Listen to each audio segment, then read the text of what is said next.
ఈ సభ నుంచి ఏం చెప్తున్నామంటే తెలంగాణలో ప్రజలు నీ పరిపాలనకి చర్మగీతం పాడడానికి దగ్గరలో ఉంది. నువ్వు నువ్వు 100 కోట్లు పంపితే కానీ ఢిల్లీకి పంపితే కానీ నీ సీట్ గ్యారెంటీ లేదురా భయ్. నువ్వు ఒక నెల 100 కోట్లు ఢిల్లీకి పంపకుండా దమ్ముంటే నువ్వు బోగోనివి అయితే నువ్వు అయ్యవ కొడితే ఢిల్లీకి 100 కోట్లు పంపకుండా నీ దమ్ముంటే నువ్వు నీ సీఎం పదవి కాపాడుకో.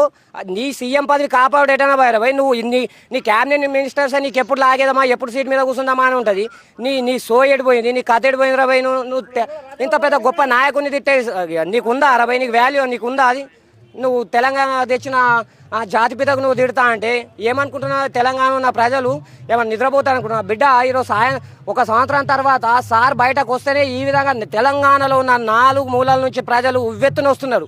ఎందుకు వస్తున్నారు భయ్? నీ పరిపాలన చేత కావట్లేదు కాబట్టి నీ మీద విరక్తితోని ఒక్కసారి ఏమన్నా అంటే మైక్ల ముంగట ఆ లాగులలో తొండలీడుస్తా అది ఇడుస్తా పోరగాల ఒక ఎడ్యుకేషన్ మినిస్టర్ నీ దగ్గర పెట్టుకున్నావు. ఒక ఎడ్యుకేషన్ మినిస్టర్గా నువ్వు మాట్లాడాల్సిన 10-60 పోర్ట్ఫోలియో పంచనికి చేత కాదు. హోమ్ మినిస్టర్ దగ్గర పెట్టుకున్నావు.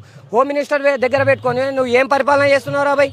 ఉన్న పొద్దున్న లేసే మా బీఆర్ఎస్ నాయకులను మా అధికారులను మొత్తం ఎక్కడ దాకా హౌస్ అరెస్టులు చేసుడు రాని